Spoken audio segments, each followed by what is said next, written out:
മാഷിനാണല്ലേ ഞങ്ങളെ ഡാൻസ് ആണെന്ന് പറഞ്ഞ് പഠിപ്പിക്കണത്.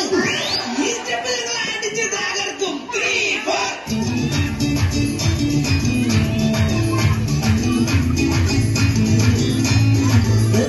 ഇതെന്നെ കോപ്രാണൊക്കെ കാണിക്കുന്നത്. അപ്പം നീ ഞങ്ങളുടെ പുതിയ സ്റ്റെപ്പാണ് കോപ്പാണ്. എടാ ഈ റിയാലിറ്റി ഷോയുടെ കാര്യം പറഞ്ഞ് ചുമ്മാ കോപ്രായം കാട്ടി നടക്കാതെ വല്ല പണിക്ക് പോടാ. അച്ഛാ, നാളെ എന്റെ കലാപുസ്തക മത്സരത്തിന്റെ ഫൈനലിലേക്കുള്ള സെലക്ഷനാ. അപ്പൊ ഇവരാരാ? ഓർക്കസ്ട്രയുടെ ചെലവ് ഉറക്കുവാനായിട്ട് ഞാൻ കൊണ്ടുവന്ന മിമിക്രിക്കാരാ.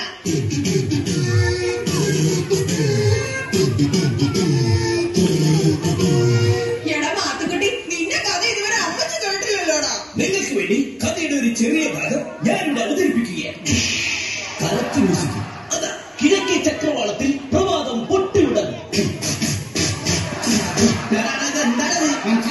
സുപ്രഭാതം പൊട്ടിവിടുന്ന സൗണ്ടാണ്. 1975 കോമഡിയായിട്ടാവും വരും. ഇനി കഥയുടെ സുപ്രധാനമായ രംഗമാണ് ഞാനിവിടെ അവതരിപ്പിക്കുന്നത്. അങ്ങനെ നമ്മുടെ കഥാനായകൻ കഥാനായികയുമായി കണ്ടുമുട്ടുന്നു. ഒരു ഉറച്ച തീരുമാനമെടുക്കാൻ നായകന് സാധിക്കുന്നില്ല. നായകന്റെ കൂടെ പോകണോ അതോ തിരിച്ച് വീട്ടിലേക്ക് പോകണോ എന്നൊരു തീരുമാനമെടുക്കാൻ നമ്മുടെ നായകർക്ക് കഴിയുന്നില്ല. നായകന്റെ കൂടെ പോകണോ അതോ വീട്ടിലേക്ക് പോകണോ? വീട്ടിലേക്ക് പോകണോ അതോ നായകന്റെ കൂടെ പോകണോ? നായകന്റെ മനസ്സു വീണ്ടും അങ്കമാലിയിലായി. അങ്കനാട്ടിലെ അവൻ ചിന്തിക്കുകയാണ്, നായികയെ കൂട്ടി വീട്ടിലേക്ക് പോകണോ അതോ ഒറ്റയ്ക്ക് പോകണോ? നായികയെ കൂട്ടി വീട്ടിലേക്ക് പോകണോ അതോ ഒറ്റയ്ക്ക് പോകണോ? അങ്ങനെ പ്രതിസന്ധിയിലായ നായകൻ ദുഃഖഭാരത്താൽ പുഴയിലേക്കെടുത്ത് ഒറ്റ ചാട്ടം. സഹൃദയൻ, വെള്ളത്തിൽ നിന്നും ഇങ്ങനെ മുങ്ങിപ്പൊങ്ങിക്കൊണ്ട് അവൻ കരയിൽ നിൽക്കുന്ന നായികയെ നോക്കി പറഞ്ഞു. വെള്ളത്തിൽ നിന്ന് പൊങ്ങി വന്നവൻ കരയിൽ നിൽക്കുന്ന നായികയെ നോക്കി പറഞ്ഞു. നായികയെ നോക്കി പറഞ്ഞു, ഒന്ന് ഇറങ്ങി പോടാ. ഇവർ പങ്കെടുത്ത റിയാലിറ്റി ഷോയിലെ ഒരു കടുത്ത മത്സരത്തിന് ശേഷം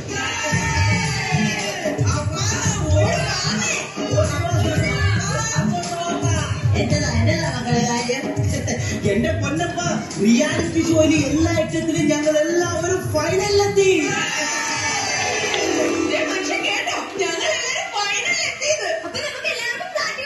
ജയിച്ചു കഴിഞ്ഞാൽ ഓരോരുത്തർക്കും ഓരോ ഫ്ലാറ്റ്. ഫൈനലിലെത്തിയിട്ട് എന്നാ കാര്യം? ജയിക്കണമെങ്കിൽ SMS കിട്ടണമല്ലോ. അതിനുള്ള വഴി ഞങ്ങൾ കണ്ടിട്ടുണ്ടല്ലോ. അതെന്താണ് ആ വഴിയെന്ന് പറഞ്ഞു തന്നാട്ടെ. അടിച്ചോടിക്കണ ഒപ്പച്ചന്റെ കയ്യിൽ സാധനമോ.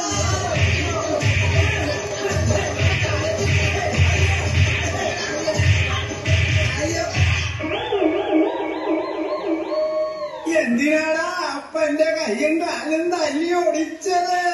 അപ്പനെ തല്ലി കയ്യും കാലും ഓടിച്ചാലേ റിയാലിറ്റി ഷോയിൽ കാണിക്കാനായിട്ട് ചാനലുകാർ വന്ന് ഷൂട്ട് ചെയ്യുമല്ലോ. അത് സ്ലോ മോഷനിലും ബ്ലാക്ക് ആൻഡ് വൈറ്റിലുമായി TV കാണിക്കുമല്ലോ. അതെന്തിനാ? അപ്പൊ ജനങ്ങൾ മൊത്തം കണ്ട് ഞങ്ങളോട് സെന്റിമെന്റ്സ് അടിച്ച് SMS ചെയ്യുമല്ലോ. അപ്പോ SMS കിട്ടി ജയിച്ച് എല്ലാവർക്കും ഫ്ലാറ്റ് കിട്ടുമല്ലോ. പ്രിയമുള്ളവരെ, കലാകാരന്മാരുടെ ദുഃഖങ്ങളും ദുരിതങ്ങളും സഹതാപങ്ങളും വിറ്റ് കാശാക്കുന്ന ഇവിടുത്തെ ചാനലുകളിൽ തലകാട്ടാൻ ആക്രാന്തം കാണിക്കുന്നവരോട് എന്റെ കുടുംബത്തിന് ഇനി എന്താണ് പറയാനുള്ളത്?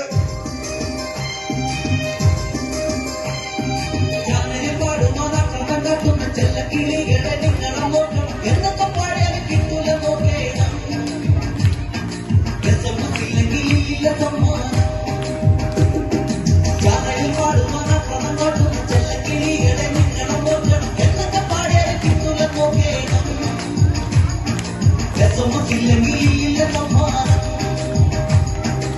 Somos ilegales, somos